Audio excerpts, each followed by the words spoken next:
Contoh untuk menghitung harga pokok penjualan untuk di periode interim kan tadi ada tiga metode bisa menggunakan estimasi persentase laba kotor, bisa menggunakan penilaian harga pokok atau nilai realisasi neto atau istilah kerennya NRV, dan yang ketiga sistem biaya standar berdasarkan dengan harga per unitnya berapa.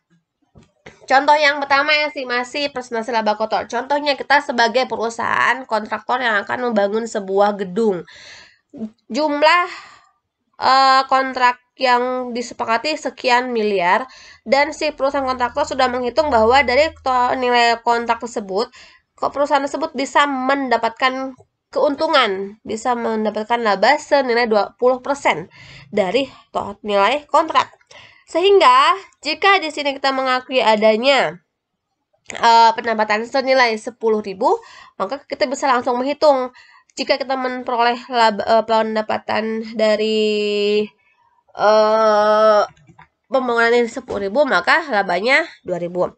Nah, di perusahaan kontraktor itu kan kalau kita ngebangun biaya, kalau kita menghitung biaya per unit seperti habis semen berapa sak, lalu habis tanah berapa dump truck, lalu untuk biaya upah kerjanya juga berapa, itu kan ribet ya.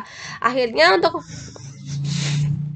mempersingkat waktu dan untuk menyederhanakan perhitungan, kita bisa menggunakan estimasi persentase laba kotor tadi.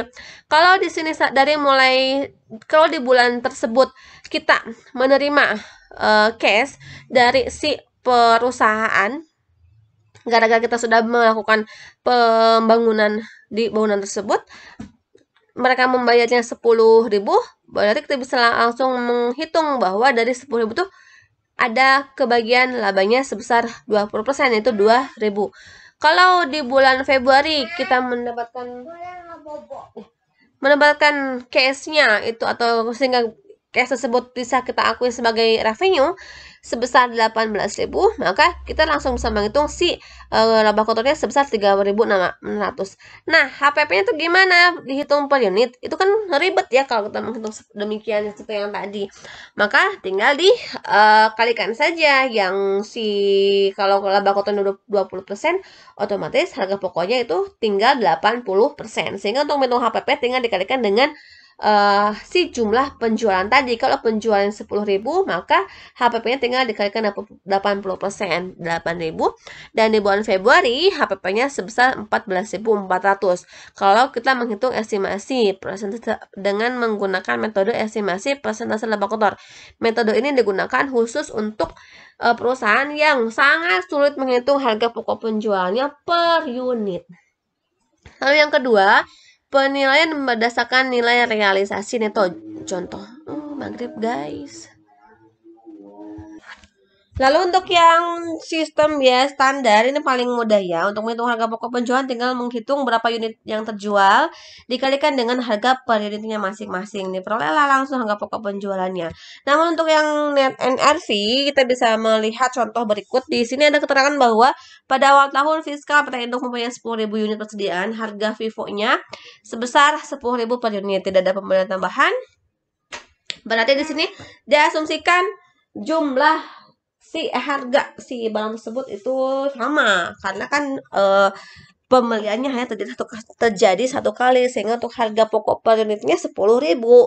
Namun contoh untuk barang yang seperti ini itu yang berlaku di pasaran. Contohnya kalau kita melihat ini harga sayuran itu kan sangat fluktuatif ya, kayak bawang merah, bawang putih. Kalau si bahan-bahan pokoknya tersebut, kalau ada acara-acara tertentu pasti itu harganya naik, tapi kalau sepertinya acaranya yang biasa saja, itu harganya turun lagi. Contoh lah kalau cabai itu kan kalau di menjelang hari raya Idul Fitri, Adha ataupun tahun baru, itu kan pasti akan semakin mahal ya dibandingkan harga-harga biasanya. Sehingga untuk harga-harga yang dipengaruhi oleh pasar, otomatis harga pokoknya pun itu harus berubah. Contohnya di sini ada jumlah unit yang dimiliki 10.000. Lalu untuk kuartal yang pertama terjual 2.000, harga pasarnya ternyata hanya 7.000. Itu kuartal kedua terjual 2.000 juga sampai ke kuartal keempat. Lalu nilai pasarnya pun berubah gara-gara harganya yang diakunya yang di pasaran, maka harga pokok pun harus menyesuaikan. Lalu di sini di contoh perhitungannya untuk persediaan untuk di kuartal yang pertama, berapa sih harga pokok penjualan di kuartal yang pertama? Untuk menghitungnya dengan cara sebagai berikut. Saldo awalnya di sini di awal KW yang pertama ya 10.000, harga unitnya 10.000 sehingga jumlahnya 100 juta. Lalu persediaan terjual di kuartal pertama itu 2.000. Ini negatif ya karena terjual 2.000, harga unitnya 10.000 sehingga jumlah harga pokoknya yang keluar 20 juta. Lalu setelah dilihat bahwa ada penyesuaian harga pasar nih, karena kan kita bisa menghitung si unit yang tersisa tinggal 8.000 gara-gara sudah terjual yang 2.000 tadi. Namun untuk harga per unitnya itu kan tadinya 10.000 di pasaran harganya 7.000. Berarti kita harus menyesuaikan si harga per unitnya berdasarkan harga pasar. Maka ini ada perubahan sebesar 3.000 menurun ya, semakin kecil. Maka di sini akan mengurangi jumlah si persediaannya sebesar 24 juta. Dengan demikian saldo akhirnya itu 8.000, harga unitnya menjadi 7.000 dan totalnya menjadi 56 juta.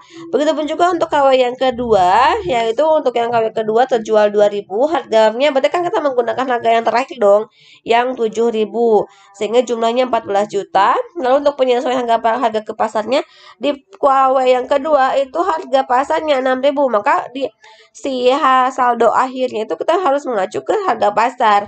Nah, di sini berapa nih penyesuaiannya? Kan tersisanya karena sudah terjual 2.000, maka yang tersisa tinggal 6.000. Karena di sini dari kuartal pertama 7.000 ke kuartal kedua itu 6.000, turun 1.000, maka kita harus menghitung pengurangan harga pokok tersebut gara-gara adanya penyesuaian harga pasar. Berapa? 6 juta.